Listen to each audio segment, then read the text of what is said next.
नजर सब पर। नमस्कार, मैं हूँ दीप्ति शर्मा और आप सभी का स्वागत करती हूँ थर्ड आई न्यूज नेटवर्क में। आइए सीधे रुख करते हैं अभी तक की 10 बड़ी खबरों का। लोकसभा स्पीकर को लेकर राजनीतिक गलियारों में सस्पेंस और ड्रामे के बीच एनडीए ने साफ कर दिया है कि ओम बिरला लोकसभा के नए अध्यक्ष बनेंगे।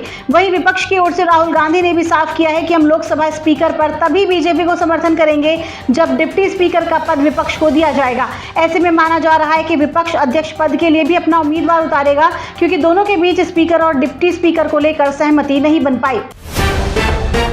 संसद में कल शपथ के लिए जैसे ही बीजेपी के अमित शाह का नाम पुकारा गया, वैसे ही विपक्षी दलों के सांसदों ने हाथ खड़े कर लिए। वे सभी इस दौरान हाथों में भारत के संविधान की प्रति लिए थे। सांसद अमित शाह के सामने कांग्रेस पार्टी के गौरव गोगोई चिल्लाने लगे और कहने लगे, संविधान की रक्षा हम करेंगे। सदन में आगे जब धर्मेंद्र प्रधान का नाम पुकारा गया तो विपक्षी सांसद नीट नीट के नारे लगाने लगे। हालांकि शपथ प्रक्रिया चलती रही। फिर मंडी से सांसद कंगना रनौत ने हिंदी में शपथ ली। वो सिग्नेचर करने पहुंची तो बधाई देने की आवाज गूंजी।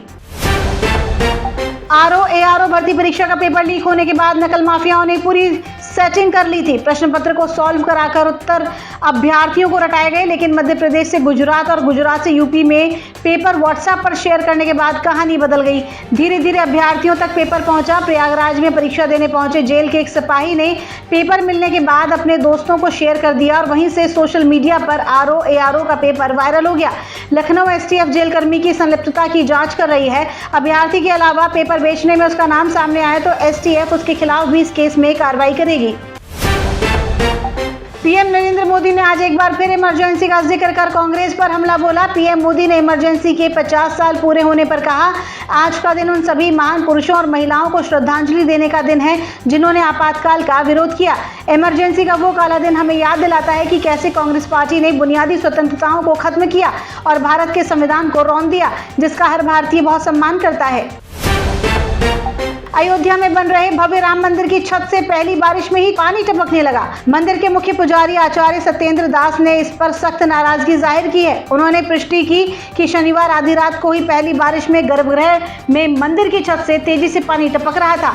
सुबह जब पुजारी भगवान की पूजा करने वहां गए तो उन्होंने देखा कि फर्श पर पानी भरा हुआ है, जिससे काफी मशक्कत के बाद मंदिर परिसर से निकाला गया।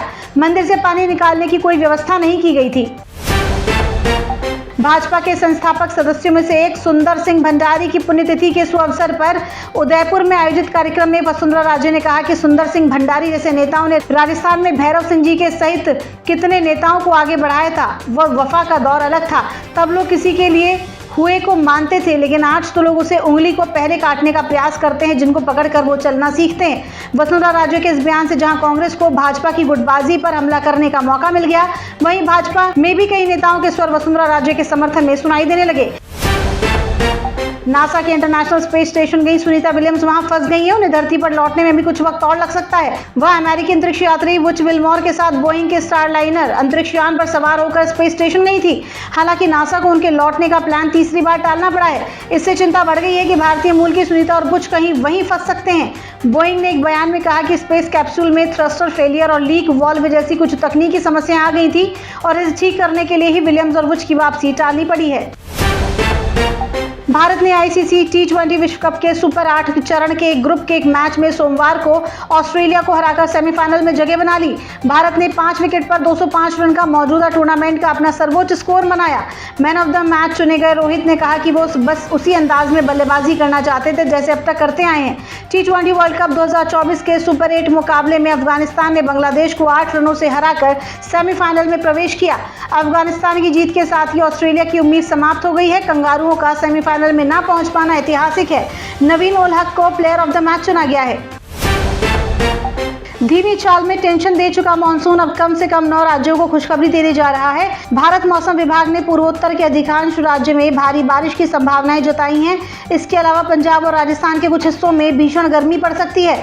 अगले 3 दिनों में गुजरात, रोटरी, अरब सागर के कुछ और हिस्सों में मानसून के बढ़ने के लिए स्थिति अनुकूल बनती नजर आ रही है। इसके अलावा मानसून मध्य प्रदेश के भी कुछ और हिस्सों में आगे बढ़ सकता है। देश की सबसे अमीर शख्स मुकेश अंबानी की पत्नी नीता अंबानी सोमवार को वाराणसी में थी। नीता ने बेटे अनंत अंबानी की शादी के लिए बाबा विश्वनाथ को सपरिवार न्योता दिया। उन्होंने बेटे अनंत अंबानी और राधिका मर्चेंट की शादी का कार्ड भी भगवान शिव को भेंट किया। मंदिर में दर्शन करने के बाद चाट की दुकान पर पहुंची नीता अंबानी दुकानदार से बातचीत करती दिखाई दी। इस दौरान उनकी नजर मेन्यू के सबसे बेहतरीन चीजों में से आलू चाट पर गई। उन्होंने वहां चाट खाते हुए मुकेश अंबानी को याद किया। बोली, ये मुकेश को बहुत पसंद आती होगी। तो ये थी अभी तक की 10 बड़ी खबरें। देश विदेश की ताजा तरीन खबरों के लिए जुड़े रहिए थोड़ा न्यूज नेटवर्क के साथ। नजर सब पर। नजर सब पर।